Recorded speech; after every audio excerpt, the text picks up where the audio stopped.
Hi, let me share my experience building a full stack microservice-based San Jose Sharks news aggregator.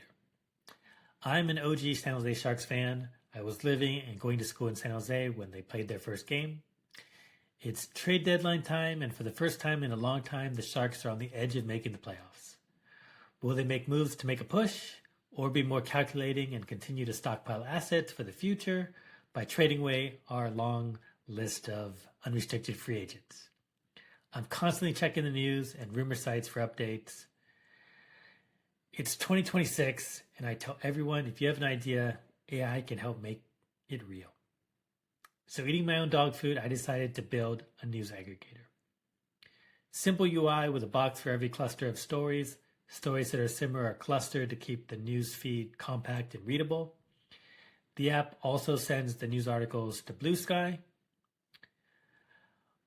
I started with a grand vision that each microservice would be hosted on an independent compute. Turns out this solution is very small. All the microservices are Docker containers, and they all run on a single Raspberry Pi. So you can pretty much run this anywhere. The container services, I have a front end using Next.js and TypeScript, an API backend using FastAPI. I use Redis for the broker and caching. Storage is in Postgres.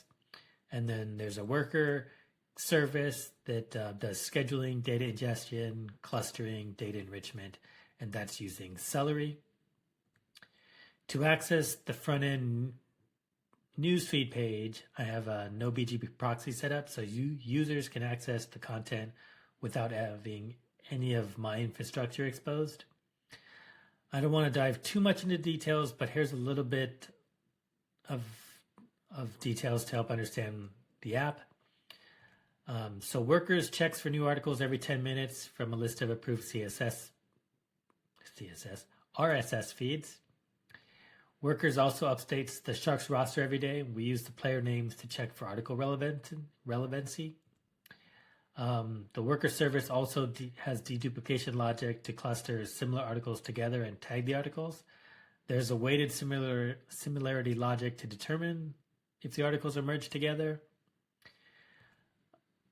Workers service also enriches the data and outputs that to the database, so you have the entities, the classification, the timestamps, so that can all be filtered in the display.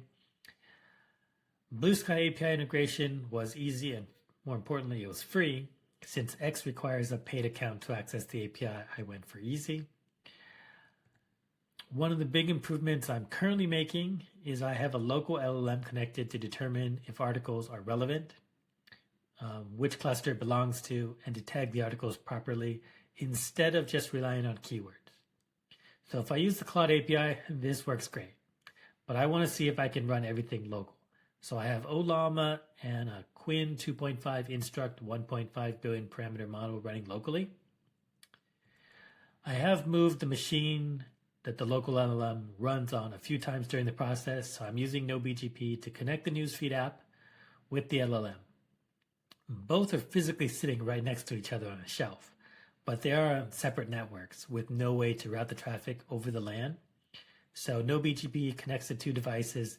This would be the same as connecting two devices in two different clouds.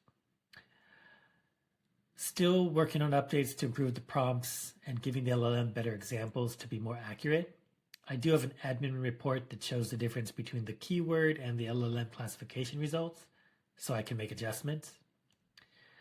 My vibe coding setup currently is that I build on my Mac first and I test there before I start deploying to my Raspberry Pi. It's just faster if I do everything on the Mac.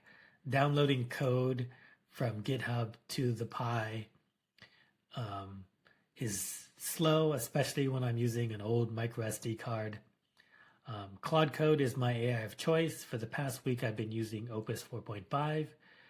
You do go through your usage limits pretty quickly. I'm on the cheaper Max plan. Once I'm ready to start testing on the Pi, I have noBGP installed on the Pi, and the noBGP MCP is connected to Claude. Claude now has full access to the terminal on my Pi, so Claude can deploy, edit, debug, etc. directly on the Pi without me having to do anything. Since the Pi is on a separate VLAN or separate cloud network completely, I can't SSH to the local IP address. So I have a noBGP proxy URL set up that gives me access to the terminal from my browser. Whenever I want to run commands directly on the Pi, I can. So far, I'm pretty happy with the app. I'll continue to tweak and improve it at least until Sharks trade deadline news season comes to an end on March 6th on deadline day. This has been a big improvement on my last vibe-coded project, the Hawaiian Rummy game. I actually have a new version of that I should share as well. All of this is available on GitHub. Hope this was helpful. Thank you.